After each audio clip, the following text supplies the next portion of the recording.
At issue tonight, Tumbler Ridge. Canadians are mourning the tragedy in BC. Political leaders are offering support. The nation mourns with you. Canada stands by you. We will get through this, we will learn from this, but right now it's a time to come together as Canadians always do. This is a time for all Canadians to unite, to support the families and the community at large. So how are politicians responding to the shooting in BC, and what does the show of unity mean for the people affected, for the country? I'm Rosemary Barton, here to discuss. Chantal Hebert, Andrew Coyne, Althia Raj. I should say that the Prime Minister is headed to British Columbia tomorrow to attend a memorial, a vigil, and he has asked all the opposition leaders to go with him, and they have all taken him up on that request. So everyone's in another show of unity going out to do this together. Andrew, in this moment, what does political leadership have to look like, whether it be the Prime Minister or anyone else? Well, these sorts of moments always have somebody saying that the leaders put politics aside. But of course, they can never put politics aside. They are in politics. It's not a part-time job. They're under scrutiny at all times. And in fact, what we require them is to be very political about putting politics aside. They have to find, and it's politics in the best sense of the word, of being politic, of finding the right word, the right gesture that fits the mood of the moment, that captures the mood of the public in this. And they all did a credible job of that. But the notion that this is, you can depoliticize this, I'll just take one aspect of this desire for unity. Well, the desire for unity in this country is not universally shared. And so you saw each of the other leaders saying that the nation is united, but the leader of the Bloc Québécois only wanted to talk about the Quebec nation. Each of those were choices. They're each defensible, but don't let us pretend that there wasn't politics running through all those remarks. It was the first time the Bloc leader had spoken English inside the House of Commons, though, and he did that to make a signal to British Columbia, obviously. Althia, you want to pick up on that point, but also just what you think the moment calls for. You know, sometimes I think I'm the cynical one on this panel, but alas, Andrew is there to grab the mantle away from me. I actually thought it was a really refreshing show of nonpartisanship. It feels really sad to say that the worst moments, the biggest tragedies seem to unite us, but that is also perhaps a really good thing and something we should welcome, that, you know, when there's national grief, our political leaders come together and the partisan battles that we hear in the House of Commons are completely set aside, and the demonizing of your opponent is gone, and now we are coming together as a group. And I did not see the leader of the Bloc Québécois speech that way at all. I thought it was actually quite nice of him basically to say to Quebecers, his voters, I'm going to speak English now because not everybody in British Columbia has had a chance to learn French, so let me speak directly to them. And you see that across the country. You know, there are so many MPs who do and help other constituents from different ridings at all times. I used to work as a parliamentary intern for a member of the Bloc Québécois in a nonpartisan program where you're sent to the opposition and to the government. And the Bloc was helping a BC MP, BC constituents, consular cases. So there are moments of nonpartisanship and things like that. I just want to kind of reframe that Bloc thing, because I don't think it was fair to Yves-François Blanchet. Okay, put that part aside, Chantal, and tell me what you. Don't put it aside. Go ahead. Sure. I can't put that part aside either, for the same reason. Yves-François Blanchet is elected only by Quebecers, as opposed to any other leader in the House of Commons. It is totally natural for him to speak in the name of the Quebec nation, or at least the section of it that recognizes itself in the Bloc. And I don't believe a single Quebecer thought that there was anything called playing politics in that sense. Okay. What I mostly heard, and I'm closer to Althia's take on this, are people who are parents speaking as parents and as political leader. And it was authentic because you could tell that side of them was more important in what they had to say, and their understanding of the tragedy that has taken place, then any political interest, am I looking good? Will this be a good clip for the social media? And it was actually refreshing to find that all of them were not trying to audition for a clip on social media. Yeah, I mean, there was a remarkable amount of emotion from everyone, which is obviously normal, but the Prime Minister and Pierre Poilievre in particular, very, very emotional and making it quite personal. Andrew, I'll let you have the last word. Well, they're people. Of course they're going to be affected emotionally, but they're also people with a spotlight on them who have responsibilities. When I say they're being political, I'm not saying that in a negative sense. I went out of my way to say it's being politic. But to pretend that they're not conscious that every word and every phrase that they're saying is going to be parsed and that they have to avoid putting a foot wrong is, I think, foolish. And to also say that they would not also be looking for ways to insert their own points. All sides did it. You could notice the moments when they did it. They weren't doing it foolishly. They weren't doing it cynically. They were doing it because these are the moments when you have to be politic. Yeah, and I would imagine, and we'll leave it, but I would imagine as well, the conversation will become political going forward. And they all acknowledge that as well, that wasn't the day for that to happen, but there will obviously be questions and policy issues around that will have to be discussed. That's right. More about what happened, yeah. At issue, U.S. tensions. The U.S. president continues to take aim at Canada, this time opposing the opening of the new Gordie Howe Bridge between Windsor and Detroit, claiming the deal would rip off the U.S. and was built without U.S. steel. The PM says he spoke to the president to clarify his misconceptions. Canada, of course, paid for the construction of the bridge, over $4 billion, that the ownership is shared between the state of Michigan and the government of Canada, and that in the construction of the bridge, obviously there's Canadian steel, Canadian workers, but also U.S. steel, U.S. workers. So this latest dust-up with the U.S. comes after reports that Trump is also considering leaving the trade agreement entirely, the one that he signed with Canada and Mexico. Here to break down this latest dispute between Canada and the U.S., Chantal, Andrew, and Althia. I mean, we might be doing a block of this every week at this stage. It feels like every week there's something else, some other threat or idea that the president had. In this case, it's my understanding he was being lobbied by the developer, the owner of the other bridge, who was worried about losing money. So there's a couple of interesting things, both from the president and I think the prime minister. Chantal, you start us off there. It seems to me after a couple of days that President Trump scored in his own net. In the end, there was not a single sentence of his statement that stood the test of reality. And in so doing, I think he kind of shored up the increasing unease of Republicans and others towards his policies on trade. And that was followed fairly quickly by that vote in Congress that didn't go the way that the White House would have wanted. But the other thing is, it's one thing to stop a project that has not yet happened. You can walk beyond that, stop a pipeline from being built. Say somebody wakes up tomorrow and says, we're not going to do the fast train between Toronto and Montreal. Well, it doesn't exist. But it's another thing to tell people the bridge is right there and I'm not going to open it. Yeah. And it's sitting there in broad daylight. It's paid for. And the facts of the case actually hurt the credibility for those who still have credibility in Mr. Trump's handling of trade between Canada and the U.S.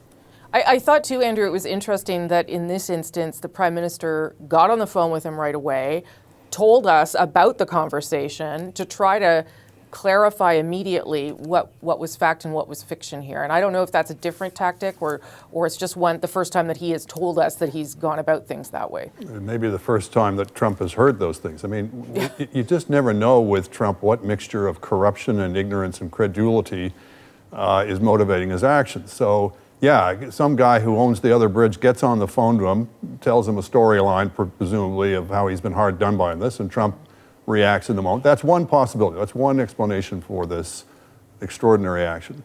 The second is that this is another demonstration of Trump, of the many ways in which Trump can get mean with us if he chooses to. So if the tariff weapon is running out of steam. I've got other things I can do. I've still got you on my mind. We're interconnected in 100,000 different ways, and I can find all kinds of ways to cause trouble for you if you don't do what I say. That's another possibility. I think the thing we should also note is I don't think it's a done deal that this is going to happen. And it has to be noticed this is coming at a moment when there's a whole bunch of things happening that are going against Trump's direction. Yeah. He is rapidly losing altitude. He's now down to the mid-30s in the approval polls.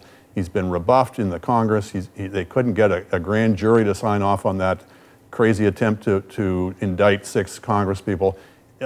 This may be another marker of his declining power. Well, it also, though, could be as that happens, and you've both made that point, how desperate does the president become in terms of the threats? And maybe that's also should be of concern to Canada. But Althia, give me your sense of why this unfolded the way it did. Andrew, are you saying you don't think the bridge is going to open, or you don't think the threat is going to materialize? I'd be interested to see whether the threat actually materializes. Yeah. Oh, okay. Yeah. Well, there's this saying, if you read American news all the time or listen to American radio or TV, taco, Trump always chickens out. Right. And I was at a conference this week, and the chief economist for TD was presenting, and she noted that only 35% of Trump's tariff threats have actually materialized since November of 2024. In fact, most of those that did materialize actually came in the first part, if you wish, of his new mandate. Like, we've had the threat on the Bombardier jets, that didn't materialize. We had the 100% tariff threat if we signed a deal with China, that didn't materialize. We had the 10% threat against Canada after the Ford Ronald Reagan ad, that didn't materialize. Yeah. To me, I think there's 2 things. One, I think, this is a president who unclear what his motivations are besides lining his own pockets. So Matthew Maroon gets on the phone with Howard Lutnick and says, the owner of the Ambassador Bridge, the only bridge that competes with the new bridge that will come on because the trucks can't go in the tunnel, and says he's going to lose a whole bunch of money, and he will, because this new bridge apparently can get trucks going through it 400 trucks an hour. That's so, if you're a truck driver, which bridge are you going to pick?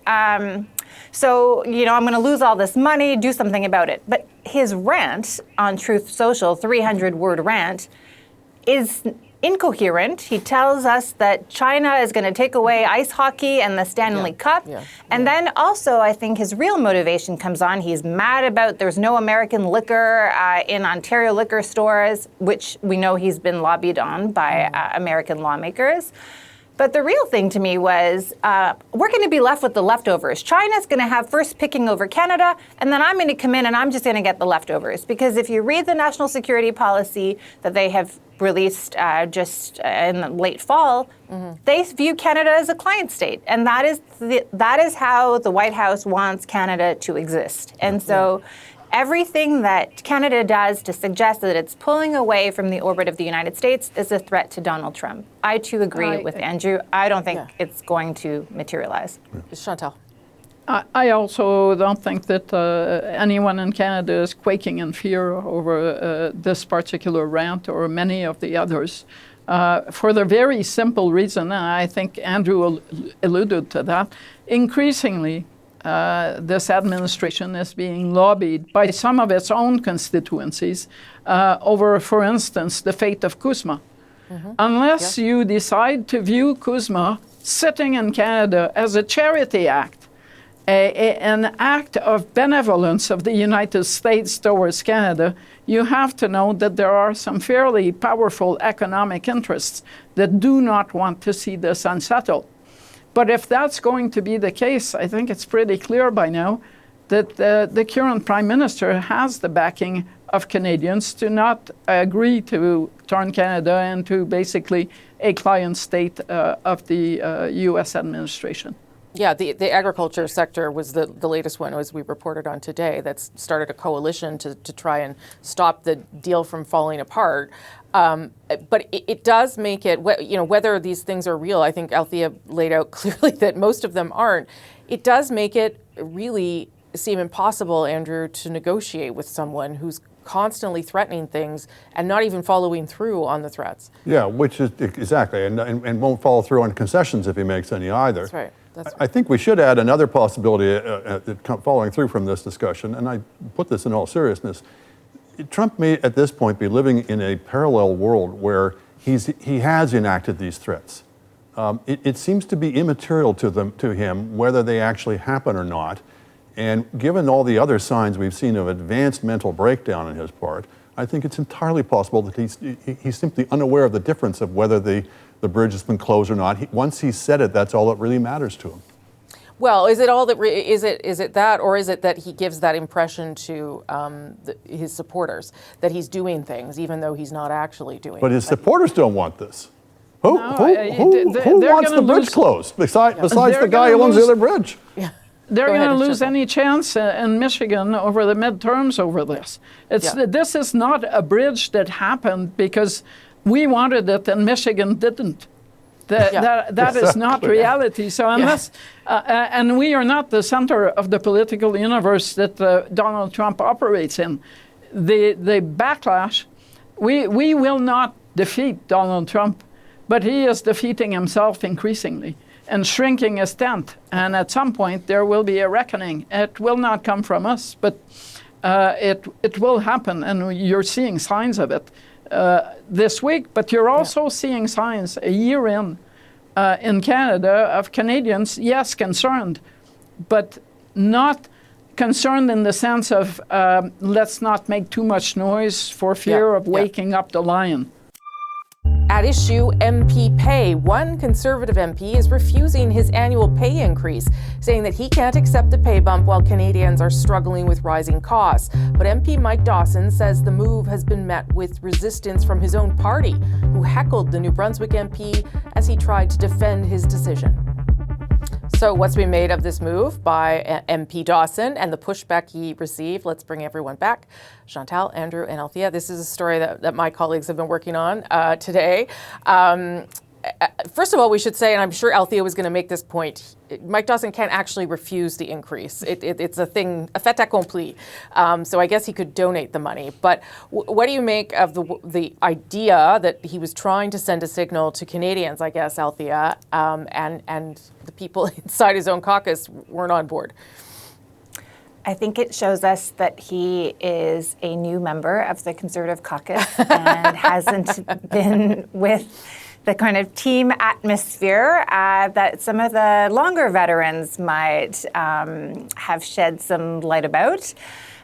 I mean, basically, the Conservatives are upset because their colleague has shamed them by sending out a press release and saying, I think it's outrageous that I'm getting $10,000 extra. I did nothing. Well, he didn't say this, but like, I don't deserve it. And everybody else, is not getting the same amount of money. And the prices are outrageous at the grocery store. And this is unfair. I'm going to refuse it. I don't know if he didn't know that he can't refuse it, but MPs' salaries are legislatively tied, like the Supreme Court justices' salaries, and they go up by a certain percentage every year. And so he is free to say, I will donate it. He could also donate half of his salary if he wants. There's nothing that prevents him from doing this, but the House of Commons can't deduct $10,000 from his salary because he says he doesn't want it. As far as I know, no other MP has told the House of Commons that they would also like their salary deducted or inquired about how that would happen. But I think it really just it puts everybody in a bit of a box in the Conservative side because how do they respond, right? They look like the ones that are not willing to stand up for this increase, whereas, they could have brought forward a private member's bill saying we should unindex our salaries so that we don't have these increases every year. It's complicated because affordability is an issue for the party, and here's one guy saying, this is an issue for everyone, and here's what I'm going to do about it. So it's awkward to say the least, Andrew. Yeah, this is a party that's made great hay out of saying it's only out-of-touch boomers and Laurentian elites who care about defending the country from Donald Trump. We should be talking about the price of groceries, affordability, the little guy, and somebody actually talks about it within the party, and they basically shout him down. It's within the power of MPs collectively, of Parliament, to change the legislation governing their pay. There's no law, and there's no cosmic law, shall we say, that says they have to earn $200,000 apiece. given how little they actually do for it, the little in the way of actual roles and responsibilities that are left to members of Parliament. I think, well, let's be frank. I don't think it's fair. Well, there's no shortage of applicants for the job, shall we say, every time. So the question becomes, if people will say, well, we need to pay more to MPs to get good people to go into politics. No, you need to give them meaningful work. People will take pay cuts. They'll go earn much less than they could in the private sector if they think they can make a difference. And the reason that we have such trouble attracting good people into politics is that most of them take a look at it and realize, I'm not going near there. I'm just going to be swallowed up in the machine the same way this poor schmuck has been. Okay, Chantal.